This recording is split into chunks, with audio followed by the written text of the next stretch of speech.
ایک American scientist اسی دور میں گزرے ہیں، بہت بڑے بایو کیمسٹری کے دنیا کے بڑے سائنسدانوں میں ایک رہے۔ آج مجھے اس وقت اتفاق سے ان کا واقعہ یاد آ گیا۔ بہت عرصہ پہلے لکھنؤ میں جو سینٹرل ڈرگ ریسرچ انسٹیٹیوٹ ہے CDRI، اس کی ایک انٹرنیشنل سائنٹیفک کانفرنس ہوئی تھی، اس میں وہ آئے تھے۔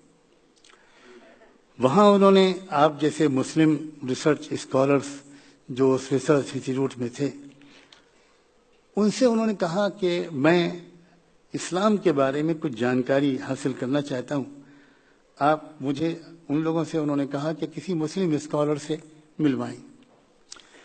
تو شہر میں بڑے بڑے اور علماء موجود تھے، لیکن اتفاق سے وہ لوگ جو تھے ریسرچ اسٹوڈنٹس اور اسکالرس، وہ مجھ سے زیادہ واقف تھے، بے تکلف تھے، آسانی سے وہ مجھ سے مل سکتے تھے، ملا سکتے تھے۔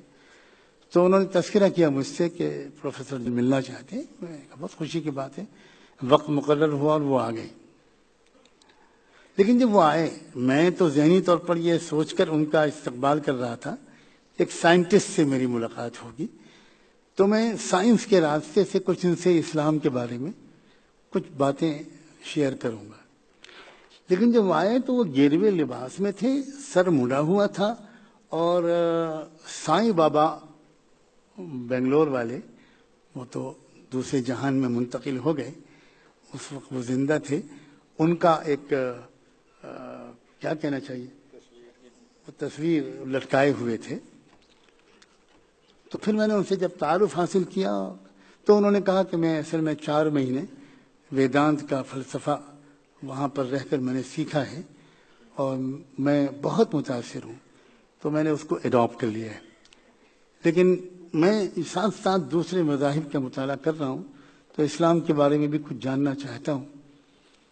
تو میں چونکہ اس ویدانت کے فلسفے سے واقف تھا، حسن اتفاق کہیے ایسو اتفاق کہ میں نے ویدانت کو خود پڑھا، ویداس پڑھے، اپنشد اور پران پڑھے، تو میں سمجھ گیا کہ یہ اس وقت کس وادی میں ہے، کس اسٹیج میں ہے۔ تو میں نے ان سے پوچھا کہ جو کچھ بھی آپ نے سیکھا ہے اس کا پلیز چند سینٹنس میں ذرا سمرائز کیجیے، خلاصہ بیان کیجیے۔ تو انہوں نے کہا کہ بس اس کا خلاصہ یہ ہے کہ انسان اس وقت تک نروان اس کو نہیں مل سکتا جب تک کہ وہ اپنی تمام اندریوں کو نشٹ نہ کر دے اور بالکل کچل نہ دے، کرش نہ کر دے اپنے تمام فطری تقاضوں کو۔ یہ صحیح ترجمانی کی انہوں نے، جہاں تک میری بہت محدود معلومات کا تعلق ہے۔ تو میں نے ان سے پوچھا کہ پروفیسر جارج، آپ ایک بات بتا سکتے ہیں کہ آپ اسٹیٹس میں کس شہر کے ہیں؟ انہوں نے کہا میں شکاگو کا رہنے والا ہوں۔ تو میں نے کہا کہ شکاگو میں، اسٹیٹ آف الینوائس میں کتنے لوگ ہیں جو اس فلسفے پر عمل کر سکتے ہیں؟ تو انہوں نے کہا کہ میں سمجھتا ہوں ایک بندہ بھی نہیں کر سکتا، ایک انسان بھی نہیں کر سکتا، ناٹ اے سنگل مین اور ویمن۔ تو میں نے ان سے پوچھا کہ آپ ایک کتنے بڑے سائنٹسٹ ہیں اور آپ ایسے ایسی بات کو قبول کر رہے ہیں جو آپ خود کہہ رہے ہیں کہ پریکٹیکل نہیں ہے، کوئی کر نہیں سکتا۔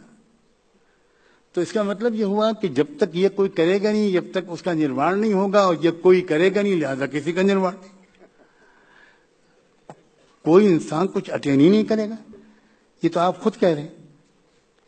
تو اس وقت انہوں نے کہا، میں حیران رہ گیا کہ کہاں کہاں لوگ بھٹک رہے ہیں۔ تو انہوں نے مجھ سے کہا کہ یہ تو آپ نے کہہ کر مجھ کو بہت پریشانی میں ڈال دی۔ میں نے کہا کہ ارادہ میرا پریشانی سے نکالنے کا ہے، پریشانی میں ڈالنے کا نہیں، بلیو می۔ لیکن میں اس وقت واقعی آپ کو داد دیتا ہوں کہ آپ نے سچ بات کہی، اور پلیز آپ اس پر سنجیدگی سے غور کیجیے۔ کہنے کہ ٹھیک ہے میں غور کروں گا، لیکن مصیبت یہ ہے کہ مجھے پرسوں واپس جانا ہے، میرے پاس صرف 1 دن بچا ہے، آپ مجھے اسلام کے بارے میں کچھ جانکاری دیجیے۔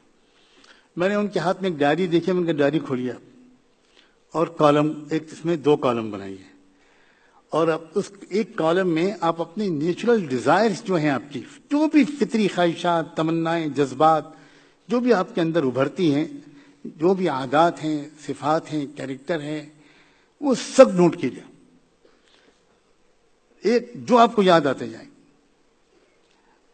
آپ لو لکھیے, محبت لکھیے, نفرت لکھیے, وعدہ پورا کرنا, وعدہ خلافی لکھیے, حیا, شرم لکھیے, ماڈسٹی لکھیے, جنروسٹی لکھیے, ٹائم مینجمنٹ لکھیے, وغیرہ وغیرہ, جو آپ کا وہ یاد آتا جائے. میں خاموش بیٹھا ہوں, آپ لکھیے اور ایک ایک چیز بولتے جائیے. اور پھر آپ خود اس کے سامنے آپ کی فطرت کس چیز کو لائک کرتی ہے اور کس چیز کو ڈس لائک کرتی ہے, آپ خود لکھیے. بہت اچھا. وہ ایک بہت ہی اچھے اسٹوڈنٹ کی طرح باقاعدہ وہ لکھتے رہے, میں چپ چاپ بیٹھا رہا. شاید 40-45 منٹ ہو گئے. انہوں نے کہا کہ جتنی چیزیں یاد آئیں وہ تقریباً 50 اینڈ ابو ہیں, وہ میں نے لکھ لی. تو میں نے کہا اب آپ مجھے نہ بتائیے کہ آپ کی فطرت نے کس چیز کو لائک کیا, کس چیز کو ڈس لائک کیا, لیکن ایک دوسرا کالم جو آپ نے بنایا ہے اس میں آپ ایک لفظ بولتے جائیے, میں بتاتا جاؤں گا کہ اسلام کس چیز کو لائک کرتا ہے, کس چیز کو ڈس لائک کرتا ہے, کس چیز کو لائک کرتا ہے, کس چیز کو ڈس لائک کرتا ہے. اب وہ بولتے گئے اور میں اسلام کے اعتبار سے ان کو بتاتا چلا گیا. جب وہ پورا لکھ چکے, میں نے کہا اب ذرا سا آپ کراس چیک کیجئے, کہیں پر آپ کو ایسی چیز لگتی ہے کہ فطرت کسی چیز کو لائک کرتی ہے اور اسلام اس کو ڈس لائک کرتا ہوں, فطرت کی, انسان کی فطرت کسی چیز کو ڈس لائک کرتی ہے اور اسلام اس کو لائک کرتا ہوں, کہیں ملتا ہے آپ؟ تو آپ یقین کریں میرے عزیز نوجوانوں, he was absolutely stunned. وہ بالکل, جب وہ وہاں تک پہنچے تو کہنے لگے what do you mean مولانا نعمانی, آپ کیا کہنا چاہتے ہیں؟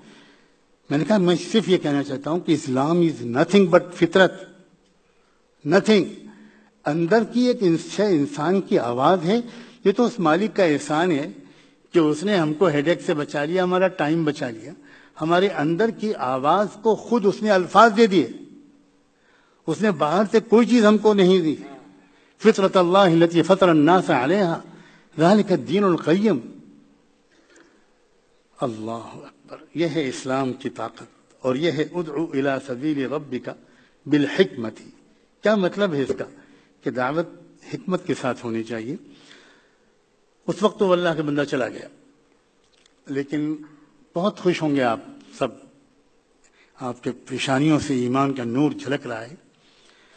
تقریباً 2.5-3 مہینے کے بعد اس بندے کا فون آیا اور اس نے کہا کہ میں اس وقت شکاگو کے اسلامک سینٹر سے آپ کو فون کر رہا ہوں اور میں نے ابھی کلمہ شہادت قبول کیا. لاکھوں لوگ, کروڑوں لوگ پوری دنیا میں ایسے موجود ہیں. کوئی سماج اچھے انسانوں سے اور سچائی کے پیاس سے خالی نہیں ہے. ہم ہی سو گئے داستاں کہتے کہتے, ہم ہی نے اصل میں مارکیٹنگ کرنی چھوڑ دی, ہم ہی نے لوگوں سے محبت کرنا چھوڑ دیا, ہم ہی نے لوگوں پر ترچھی نگاہیں ڈالنی شروع کی, کیونکہ ہم نے مزاج دعوت, مزاج نبوت, اپنا قومی فریضہ, اپنا اصل وہ کام, اپنا وہ مشن وہ چھوڑ دیا.